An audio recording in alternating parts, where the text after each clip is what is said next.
Welcome everybody to Rise Up the Show, Friday edition. I always love Friday podcast episodes. I don't know what it is about Friday, but it's the day before the weekend. Everyone gets out, gets a little bit relaxed, not as tense. I got a special guest today, Ashley Herrera. Ashley, welcome to Rise Up the Show.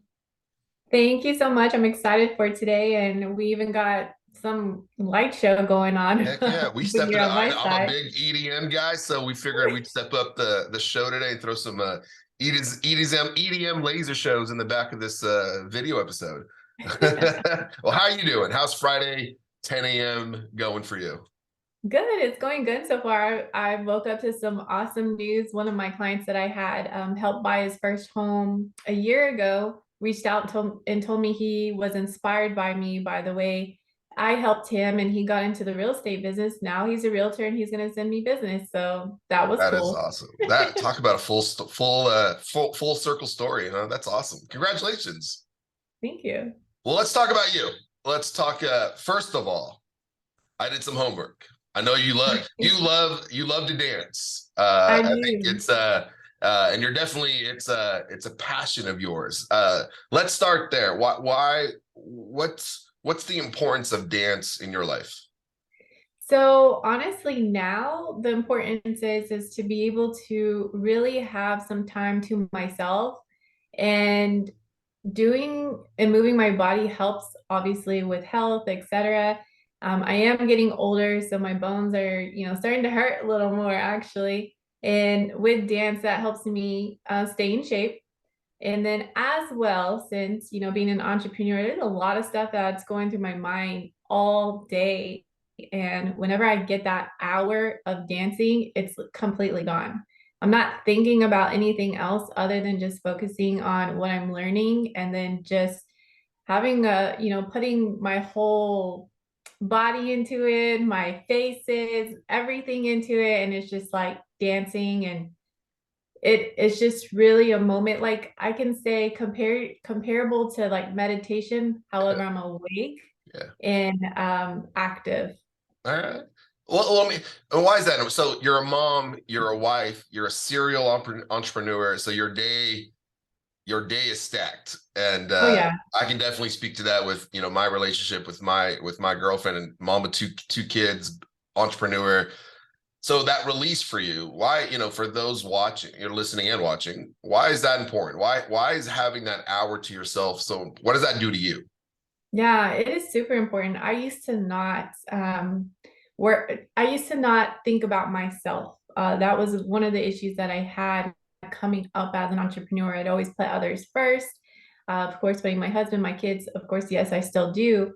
But I have learned that I have to be able to fill my cup too, to be able to give to others. So that's the important factor of it. And dancing just happens to be what I love to do. I started dancing in high school on a Texas drill team, comparable to the Dallas Cowboys, where they do their kicks and stuff and the Okay. split. That's what I used to do, and it was so fun. Um, yeah, so being able to have that time to yourself is so important, for your mind, your body, your spirit, everything. If you don't get that, you're gonna have some problems, because I did. I know I did, when I wasn't paying attention to myself. And once I started to actively put it in the schedule to pay attention to myself and have that time to myself, it has made so much progress in my life, because I'm happier, my husband's happier, my kids are happier. It's important, right? What's that saying? Yeah. Happy wife, happy life. I think that's how it goes. Yeah, So, I do hear that. Yeah. well, and I think you hit on a really good point. If you look at entrepreneurs, business owners, they get stuck in this, I got to get my business going, all in on my business, and their health starts to deteriorate, right? Oh, They yeah. don't take care of themselves. What Since you've started dancing or continued dancing, right? And you've built that into your daily routine, what impact has that had on your business, on your personal life? Yeah, a great impact, because again, when I wasn't doing these things, I was really hitting that burnout, and the burnout's there because you're not fulfilling, both sides of self-care and the business part of your life. It was always grind, grind, grind, grind, grind, and then nothing left. And it's like you totally can just hit that burnout phase. And you don't want to hit that burnout phase because then you forget why you're doing what you're doing and you're eventually maybe make excuses and then your health is starting to deteriorate and you're not understanding why, but it's just because you're not paying attention to yourself enough. But it really has made that difference for me in both personal and business life. That's why I continue to do it and always suggest other people do it. I love it. I love it. Well, let's talk about you. Let's go back in time. I know, right? Ashley today, a mom, a wife, serial entrepreneur. Let's go back to Ashley post entrepreneurship, mom, wife. Who is Ashley Herrera at that time? So I definitely started with college. I Okay. was in a family that had low income, and the out was to get your college degree and go get a career. And that was totally my mindset because that's all I knew. I didn't know anything else other than to work hard. In high school, I actually worked hard enough to get a scholarship. So I got a full ride scholarship to a university. And I went straight to college right after I graduated. I didn't even wait until the summer. I started in the summer and went. I completed my degree with psychology, and then I even took it further because I finished faster than the 4 years time for the bachelor's degree, and I went for my master's degree. Uh, at that time, I thought I was going to be, a counselor, providing advice for other people with psychology. At the same time, I was in the banking industry, and I started as a teller. Then I worked my way up through the ranks, and I was getting a taste of something else. And I realized after I was almost done with my master's degree that I didn't want to do what I was in. I mean, if you think about it, we're coming out as high school students, getting guided by our parents because they tell us that's the best thing to do. And then you're starting to experience life and then realize, wow, you know, maybe this was something I shouldn't have done. Although I feel like everybody has their different paths. I feel like college still helped me in a sense because I use it on a day-to-day basis with what I do. Anyway, so that was good for me to be able to obtain and to have, and it'll always be something that I have. And then whenever I got into that banking industry, I realized that I was only gonna make like 50 to $60,000 a year being a counselor. And I was like, that's not what I want. At that time, however, before deciding that, that was a lot of money. That was a lot of money in my eyes at that time. And then I realized as I, moved through the ranks that I could make six figures. And that was like my next goal. I was like, I have to do that. I'm not going to waste any time. I moved on to get into the mortgage side of things where I was a processor. And that was the person behind the scenes to be able to get a loan ready for a buyer. And I got a lot of experience with that to be able to be where I'm at now. It has really, really helped me become very, very good at what I do. And now, in addition to being a mortgage loan officer and helping people with financing, I have taken it a step further to be able to get into new construction to be able to provide, they say affordable homes because it's within a sector of homes that most builders are not building in. And that's like first time home buyers coming in to purchase their first home. Okay. So with the mortgage business, it allowed me to be able to take the mortgage money to be able to do that. So that's now what I'm currently in is like the new construction, obviously combined with the mortgage business. But that the new construction is like a whole other level. It's so fulfilling. It's fulfilling to be able to, start a project from the very bottom and then complete it and then have a family in there who, maybe have not had that chance if we didn't come and put that home there. Um, yeah, in addition to obviously some more stuff. But starting from the very bottom and making decisions throughout my life that you have to change from one direction that you were at and go with it if you know that's what you need to do. All right, there's a lot to unpack there. So let's unpack some things. So college, right? Your parents similar to my parents. We're immigrants, right? So we moved here from the Middle East. So my parents was go to school, get a degree, get a job, get a career, buy a house, and be okay with what you have, right? It sounded like kind of similar to your parents. Obviously I didn't, for me it was either a doctor, a lawyer, or an engineer. That's kind of a typical Middle Eastern family. So hence I'm in the fitness industry here at the last 20 years. So my parents weren't really too happy with me in the very beginning. Different conversation now. Very thrilled. So for you, where was that support there?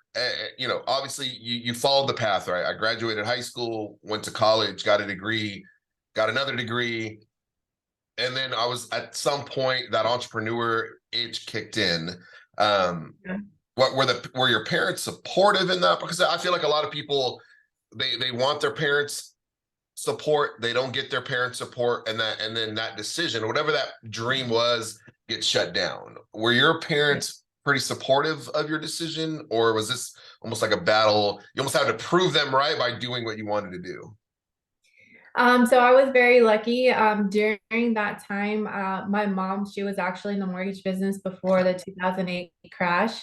And I had been talking to her about like, I don't know if I want to do this anymore. I don't know what I'm doing. I was in that stage, and to be able to talk to her, and she already knew I was in the baking business. I was, doing the processing and stuff.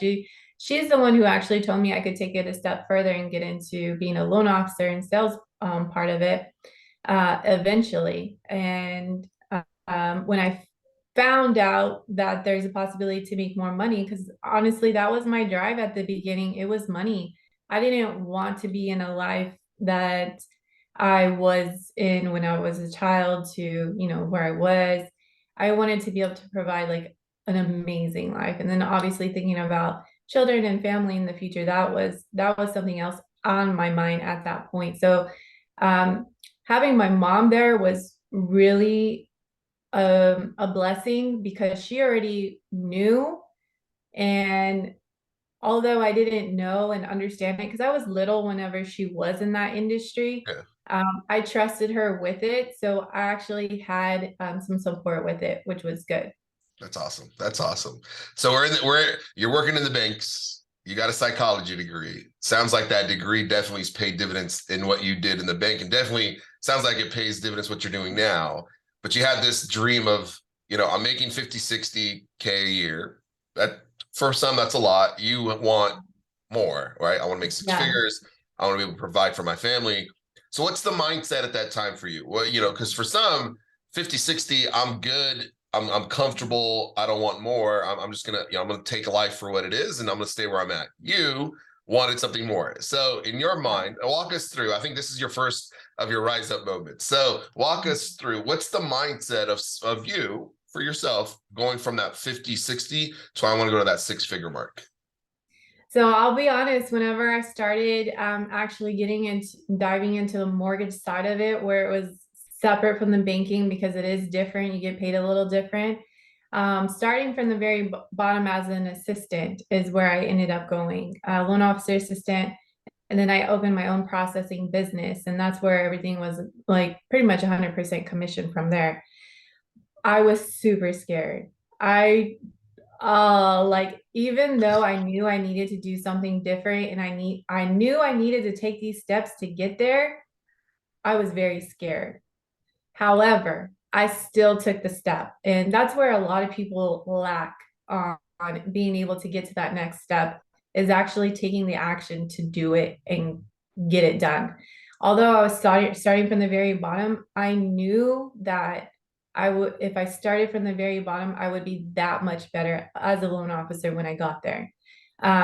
So yes, although my mindset was I need to be here at six figures, I knew that I needed to take the steps, starting from the very bottom to get there. So that was hard for me because I'm like, I've just graduated with my master's degree. I should be making 50 to $60,000 now. but I knew that I would get there, and I did. So, starting at the very bottom, being a loan officer assistant, I think I started at like, I think it was like $2,000 a month. It Whew. was ridiculous. And I was like, okay, this is okay, this is okay. And then, I started my processing business, and then that's when I was starting getting paid per file. That was very scary because it was commission income. I was used to getting paid like hourly or salary. And then eventually got to that point where I had to take that next step to become a loan officer. And that's all 100% on you. You can't rely on anybody else at that time. You have to go get the business. And I didn't realize that at that time either, because I was getting business from loan officers. And I quickly realized that when I wasn't making any money. Oh, I didn't make money for like I didn't get my first loan until like 4 months in. And then of course you still have to wait for everything to Correct. happen because it takes about 30 to 45 days to close, and then you have to wait another 2 to 3 weeks to get paid. So it's like 6 months. To me, Jeez. 6 months. I had no money. And that was the a time in my life that was very, very, very difficult for me. And my mindset was that, gosh, this is really, really, really, really hard, but I know there's a light at the end of the tunnel. I know that I can get over this hump of not getting, deals, and I have to figure it out. You just have to really have that strong mindset if you're coming from salary or hourly pay, because it is very difficult if you do not have an established ground of business. So yeah, it took a lot for me to be able to continue, because there was a lot of people telling me, no, just go get a job, just go get a Yeah. salary, go get paid Yeah. hourly. And I could have done that. But then I would be probably getting paid 50 to 60,000, and I wouldn't have been happy.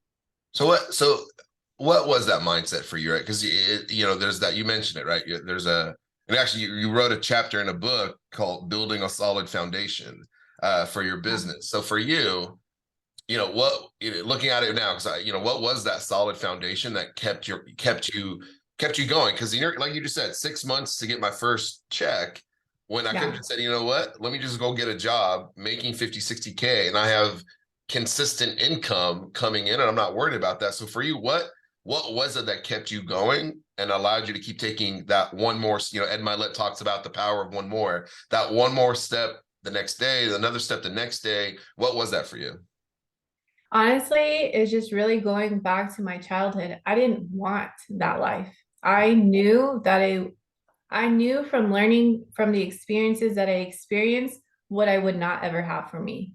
And I think really it was just me as a person experiencing those things that really drove me to be mentally strong, to keep going. Um, and I could say that, that's my experience. And I don't know if this is the wrong thing to say, but sometimes there are people who don't get to experience things in life, and they don't have that switch in their head to keep going.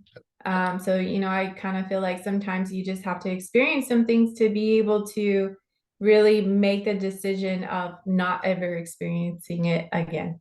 No, I agree. I agree. I think it's that drive, right? It's like I know where I came from, and I saw what the struggles were, and I'm never. And for you, is I never wanted to put. I never want to put my family, your family, through that. And so I think you find that drive and that fire to keep going, because you know what the outcome is Yeah. behind you if you don't keep going. And I think for, and then obviously faith. Faith, I Yeah. know, is a big.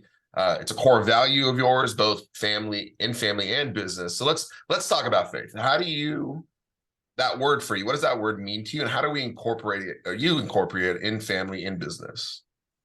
Yeah. So faith is, oh my gosh, it's really one of I lean on it. Like, I didn't, whenever I was in college, I wasn't really that much into my faith at all. It was just really going after the money and, figuring it out. But really stepping back and realizing through my entrepreneurship journey that whenever I put more faith in God and being able to rely on Him to put me in the directions that I need to, has oh my gosh, it has made so many blessings, not only for myself, but my family, my kids, and other people as well. Because now I'm at the point where people literally will look at my journey, look at where I'm at now, and take that inspiration and turn their life around just from seeing me go from here to here. Um, and faith is every day for me. Every day when I wake up, I always thank God for allowing me to be able to open my eyes again and allowing my kids to wake up, my husband. And um, it's a part of, I would say, rituals. It's something that I do every morning and every evening and throughout the day. It's faith is something that I lean into 100%. It has really made the difference in my life personally and as well as my business. And going back to the core values, so we use the acronym LIFE. It's leadership, integrity, faith, family, freedom, and excellence. So those are the family core values that we live by. I love it. How important is that? That's cool. So how important is that? And for those listening with families, kids, married, not even single, right? And you want to, one day have a family. How important is creating those family core values for you? Oh, super important. So important that we make sure that we want our kids to follow that. They're our legacy. They're the ones who are going to be behind us to be able to push what we have created now and working on now. So being able to have our kids and sometimes some of our family members behind what we're doing, it's important to be able to push it. You don't want to just leave this earth and be done. You Yeah. want to be able to leave that legacy and continue to the next generation, to the next generation. So putting those core values within our kids is super important for us because again, it's just part of our life and something that we want to be able to leave behind when we're not here. I love it. And let's talk about your family. I know you got your husband. How long? When did you meet your husband? I met my husband in high school. Okay. High school Yeah, so sweethearts. yes, we are. We're high school sweethearts, and we actually went to a really big school. It's almost comparable to a college campus. Okay. And I didn't see him until 10th grade. And I had just seen him walking by, and I was like, "Oh, who is that? Never seen him before." But that was my first time that I've ever like experienced a moment like that because I didn't chase boys at that time. And I chased this one because I knew this one was for me. You felt it. You felt it when you saw him, huh? Oh, What I love at did. first sight. There it is. There it is. And so, high school sweethearts, you've got a family now. You guys, I think you guys have this new home construction company together. So there's a lot on your plate. You're a mom, the entrepreneur. And so, I think two-part question. One, how do you balance it all? And two, that dynamic between you and your husband and owning a business. I mean, for some, it can go really, really, really good, or it can go really, really good. You Yeah. guys, maybe even do you separate the two? Are there guardrails when it comes to business and when we get home? How do y'all make it work? Yeah, so I'll start with that one. That's always a question for me. It's like, how do you work with your husband? How is that possible? And it's funny because it works for us. It's easy for us. And I will say at the beginning it was difficult because I was very micromanagey at the very beginning. Because my husband, he was coming from a 9 to 5, and I was like, he don't know what he's doing, so I need to help him. But I was so wrong. And during that time, it was also a transition for me too with my mortgage business because I at that time had that mindset of I'm the only one who can do everything right. So I need to do everything. I don't need your help. But then I had to change that mindset too. No, I need to delegate for me to be able to get to that next level. I need other people to help me to get to that next level. So it took me a long time to get there too. And there's a lot of entrepreneurs who don't realize that's hurting you when you don't delegate, when you think you're the only one who can do things right. Yes, of course, no one's going to be able to do it just like you, but be able to let go and allow other people to do things that maybe do better than what you do. at one thing and help with something else that you're great at. So same thing with my husband. I had realized that we both have our strengths. I'm good at design. I'm good at finding deals. I'm good at putting deals together. He's good at managing. He's good at talking to people and really putting things together with the project. And so I have my role, he has his role, and we don't step on each other's toes. There you go. And that's really what has helped our business so much because before, like I said, I was micromanaging and then we would clash heads. And then he's like, no, don't tell me to do that. I'm like, no, you have to. And then finally I was like, this is not working. We need to figure something out here. And that's when I started to put what I was doing with my mortgage business. I'm like, hey, this works here. Why am I not putting it here on this business? It's the same thing, you know? I need to allow him to do what he's great at. He needs to allow me to do what I'm great at. And that's when everything started to really work for us. So we continue to do that. We don't step on each other's toes when it comes to our roles. And as far as like separating personal and business, yes, we separate our personal from our business because there's a lot of times when, so man, there might be something really bad happening on the business side, and then you're like arguing about it and you get mad at each other, and it's like it's not even worth it. It's like Right. that's totally something separate from our personal Yep. relationship with each other. We have a really wonderful relationship. Why are we trying to ruin it with our business? No, let's not do that. So we're really good at about separating those two because it's important for not only our my husband and my spouse's relationship, but my family with my kids' relationship too, because what happens with us affects our children. Correct. So yeah, it works for us just having that balance between us and then two balancing. I would say that we have a pretty good balanced or myself has a good balanced relationship with myself, my business, my family, etc. because I use a calendar. Mm. I used to not use the calendar. I would literally just go with the flow. Like I would just take calls whenever I would, whatever's in front of me, I'm gonna do it. Then I'd go here, here, here. It's chaotic. And whenever you have things that are chaotic, that means your personal and your business life is gonna be Yep. chaotic. Yep. Have my calendar. I put it, if I have something that I need to do, like this podcast, I put it on my calendar. I know exactly what I'm going to do today, the next day, a couple of weeks from now, months out, and I follow it. And it has made so much, how can I say? It has made me happier too, because now I know what's going on. My Yeah. brain, yes, it goes 1,000 miles per hour already as it is. Now I can slow it down a little bit with my calendar. A lot of people say it's use the word time blocking. You have Yeah. to time block. You Yeah. have to implement that in your business. I run into so many people on the day to day, like they'll schedule a meeting with me and they're like, oh, I'm sorry, I forgot. I'm like, no, you need to put this on your calendar. I'm giving you one more chance. One more chance. I'm putting this on this calendar. If you don't show up, we're done.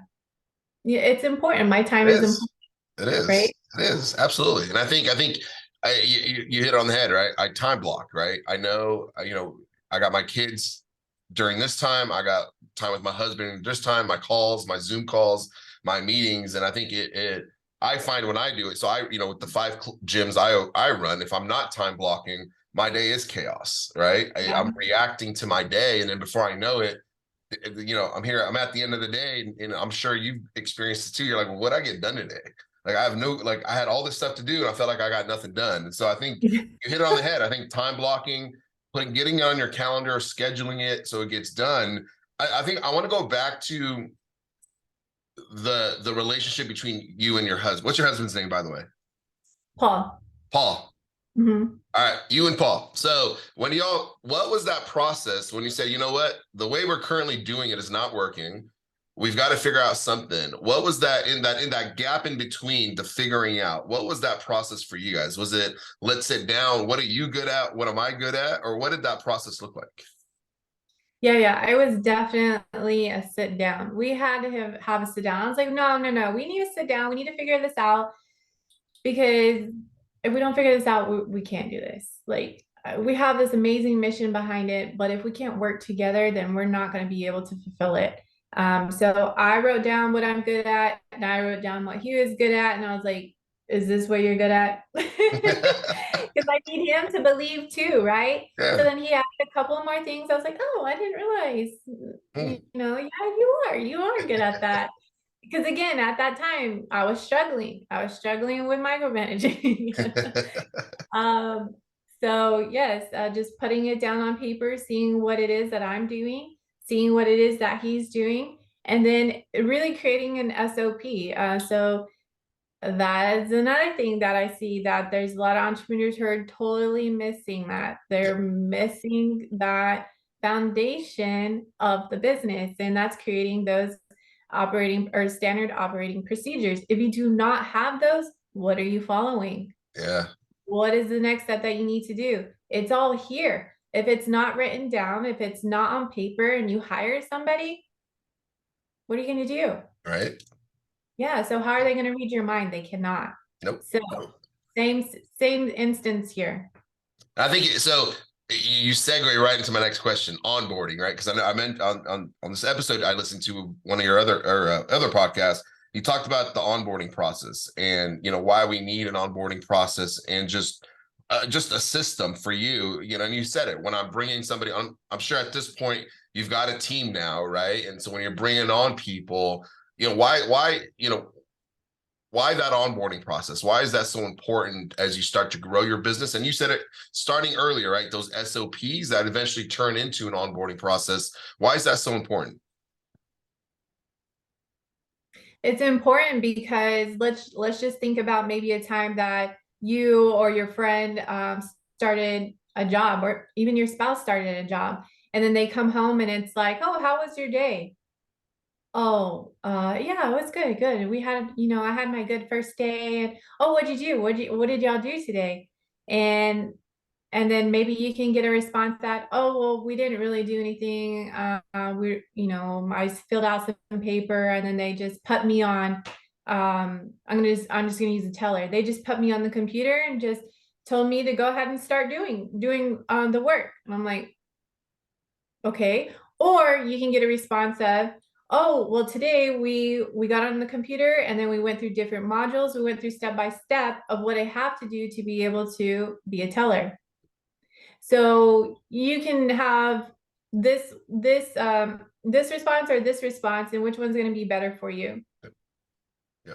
It's not only for you, but also like your family too. Like if your wife or your spouse comes and asks you, and like you're like, oh, well, this doesn't really feel great, it's going to affect your family too. So it I don't think a lot of people think about that when it comes to owners of a company. If they don't have their stuff together, it's going to affect that person and everybody else that they have involved in their life. And having those operating or standard operating procedures is so important. You want to be able to have somebody come into your company and be happy to show up because they know exactly what they're doing. Whenever you don't give the step-by-step process, they're lost. And then they start messing up because they're guessing what you want them to do. They're guessing what's in your head because you hadn't written it down for them. And then they start making more and more mistakes. And then what happens? You get upset. And then you're like, oh, now I have to fire them. Why? Well, it comes down to the owner. They didn't do right by their client or employee. Well, and I think when you onboard somebody, right, you want them to feel confident in their role, right? You want them to be competent in their role so they don't make mistakes. And yeah, you're to your point, if I'm not onboarding you correctly and I don't have an SOP or a step by step, put the door put the key in the door and turn Mhm. and turn on the lights here, turn on the computer here, they're gonna make their mistakes. And frankly, you can't really get mad at them. It was your fault as the owner or as the entrepreneur because you didn't have that onboarding. And what most people do is they quit. They don't feel Yeah. comfortable, they don't feel competent, and Mhm. you know what, this isn't for me because I never got on board. And I deal with it on a daily basis where people quit. I just don't feel like I got onboarded the right way. I got baptism by fire or thrown to the wolves. Well, you die if you do that. So let's not do that to our employees or team members. And for you, how important in your world, right, when you're dealing with loans and mortgages and contracts, how important is that onboarding process? Oh gosh, it's so important. There's so many mistakes that can happen if you don't teach somebody to do the correct steps. I mean, with contracts, mortgages, you're dealing with somebody's life, Yeah. regardless of the way you look at it. You might still have that mindset, oh, I'm just going after the money. I'm just going after the money. And I don't care. I just need to close the loan. The whole purpose behind getting somebody a mortgage and financing for a home is for their family safety of having a home, shelter. There's so many things involved, and you're literally digging in these people's lives. And if there's a mistake, you're messing with their life and their Oh, yeah. livelihood. Oh, yeah. So that's why it's so important. Every industry will have their different type of mission or what it is that they're accomplishing for people, but overall, it's affecting that person's life regardless Yep. of what the industry is. Yep. So again, having those things in place to be able to make your business stronger, your employees stronger, and making a difference in people's life is super important. So have SOPs. Yes, have SOPs. Let me ask you, along the way, as you were going through this journey, going into your own business, there's always that imposter syndrome, right? Am I the right one? Am I supposed to be doing this? It doesn't. Did at any point, one, do you feel like imposter syndrome can it be a good thing and a bad thing, or do you feel like it's a completely, or do some people just, it takes them over and then they're like, you know what, I'm just going to go back to doing what I was doing because I just can't get over that imposter syndrome.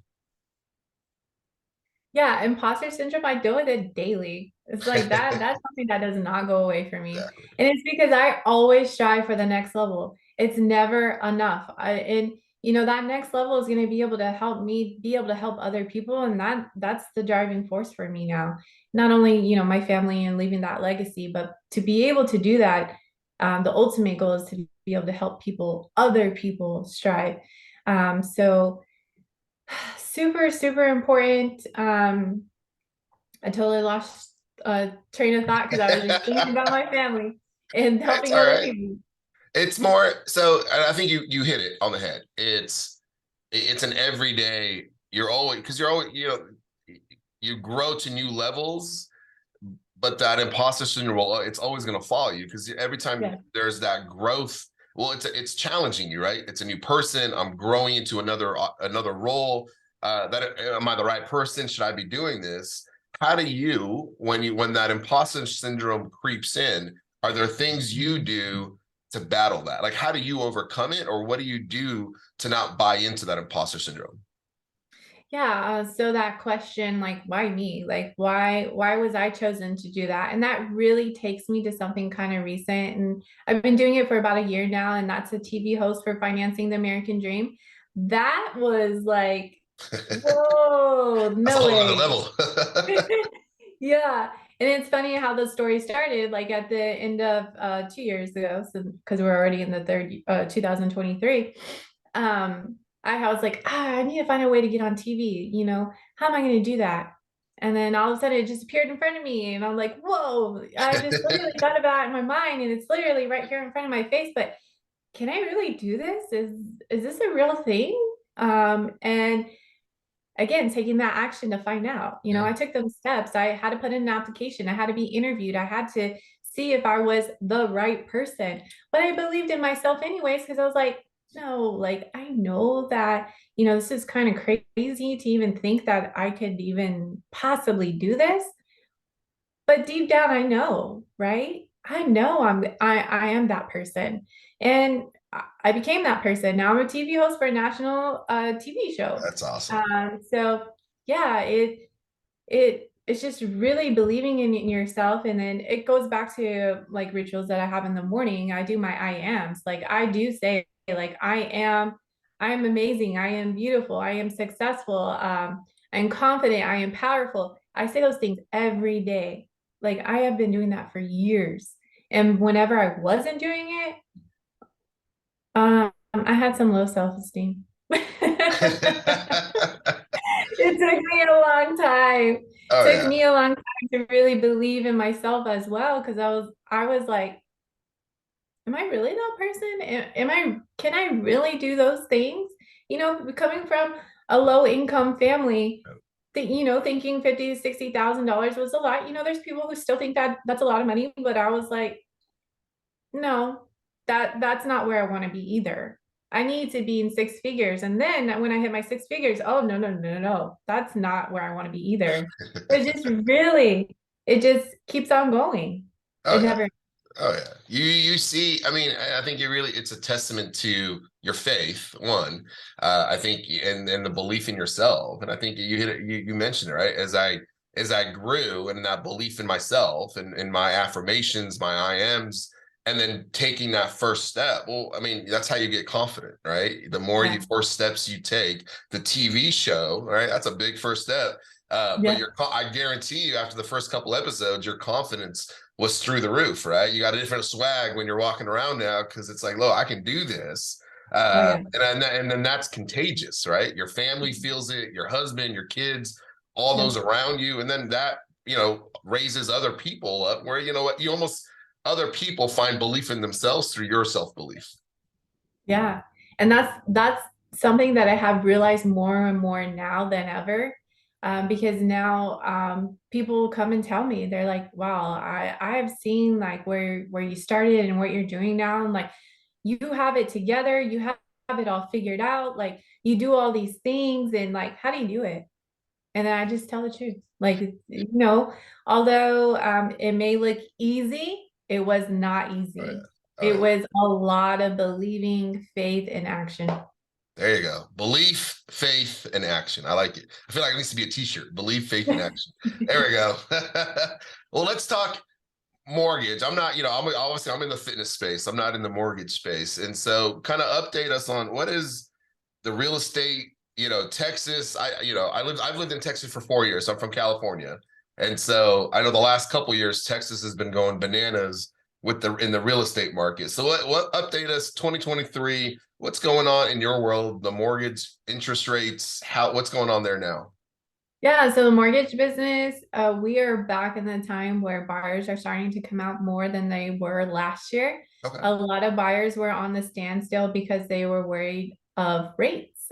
We were in a time period where rates were in the twos and threes for way too long, and people got used to that and did not understand why rates were so high when actually they're not that high. It's more coming into the industry average of where we're going. There's talks that rates were going to go down, but I don't see that happening, honestly. I think that they're probably going to go up or level out, possibly. But it's crazy. Like I would say this past year, a lot of people have made a lot of predictions of what's going to happen, and they've all been wrong. It's like, yes, rates are going to go down. And then they went up. And it's like, what? And then rates changed like four times last Yeah. year for an Yep. increase. And it's like, whoa, that's unheard of. Who knew that was going to happen? Nobody. But the good thing is buyers are coming back into the market. They're tired of waiting. If somebody's looking to buy a house, stop listening to everybody who's saying the rates are too high and to wait, because the longer you wait, the less you're going to qualify for. Yeah. The longer you wait, the more time you're spending in that apartment or that rental that you're paying somebody else's mortgage for, and nothing is being obtained for yourself or your family. So everybody is going to have a different way of thinking about purchasing a home. But if the time is for you, the time is for you. It doesn't need to be anybody else's decision but your own. There you go. So where are rates now? Because we bought our house about April last year. They were like 3 point. I think I got it right before. I think it was like Yeah, I was gonna say you 3.4. did right before Yeah, we got them real heavy rate hikes. I Yeah, did. I did. we can see anywhere from like 5.5 up to 7.5. And then when it comes to investment properties, obviously those are much higher. We can see anywhere from 7.5 to like 10.5, even 11. It just depends. But a lot of investors are buying. If you want to do what the wealthy are doing and you see investors are still picking up homes, well, there's your cue. Yeah, right, right. I still say I know we're both in the Apex group. I think I'm in Entourage. I believe you're in executive or entrepreneur. The No, next I'm in an entourage now. Entourage. Okay, Mhm. okay. Well, let me ask you, how has that impacted, being in a group, Apex, other like-minded individuals? How has that helped elevate your business Oh or just yeah. you in general? Yeah, honestly, I have been in Apex for 5 years Okay. and I joined because I didn't have anybody else around me who was like me. Nobody understood why I kept going after things that seemed outrageous to everybody else. Um, and not having other people around you like you can really put you on another spectrum of really not believing in yourself because Yeah. you don't have other people to lift you up. So I got attracted to the group because Ryan Stewman had started it, I think, a year prior before I had actually started.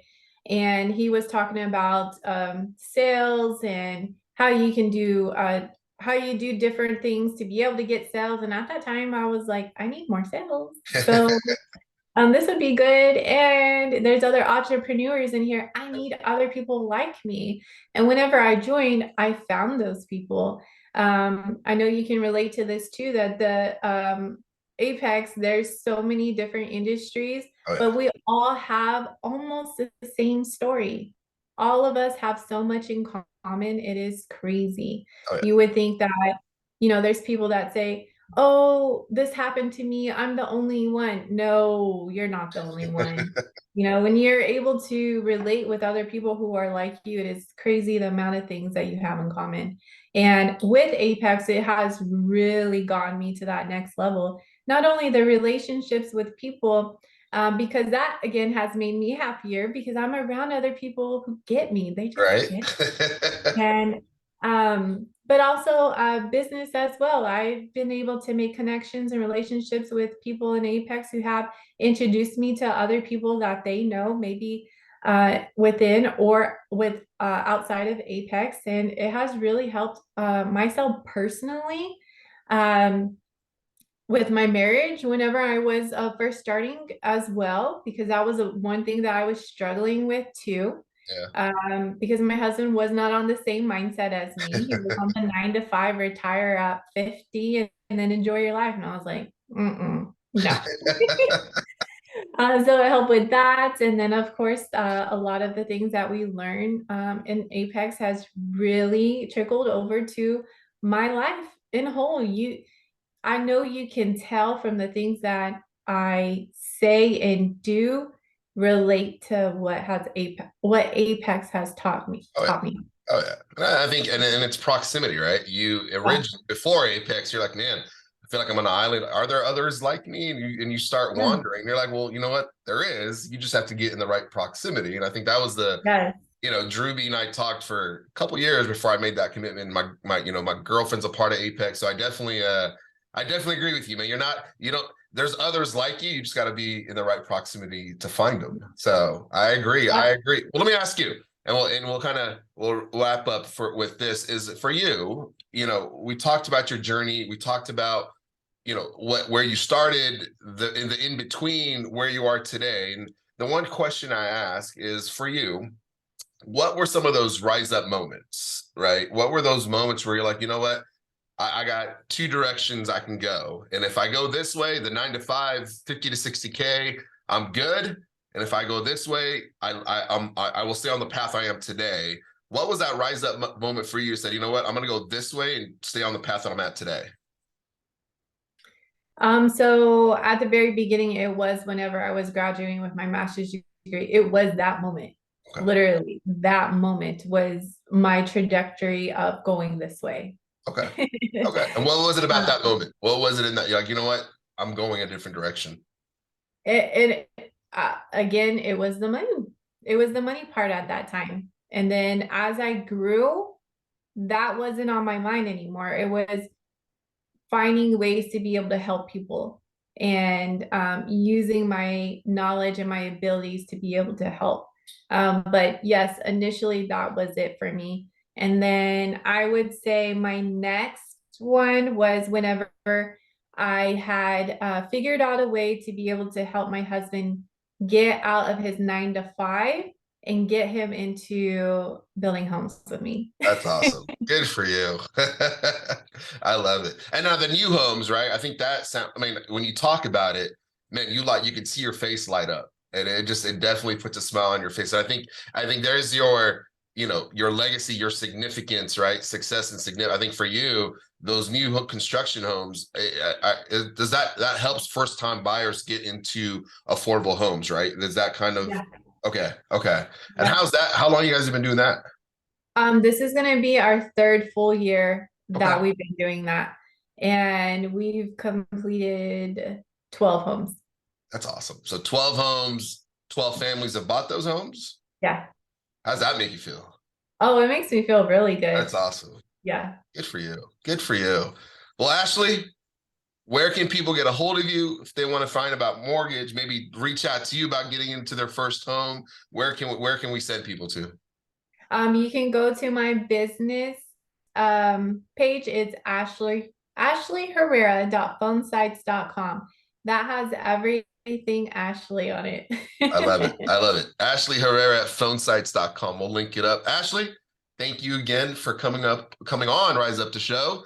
I appreciate it. Hopefully you listeners got some good takeaways about her story, her origin story, where she is today on the path she took there. Have a great, great weekend, everybody. And we will see you next time. Take care.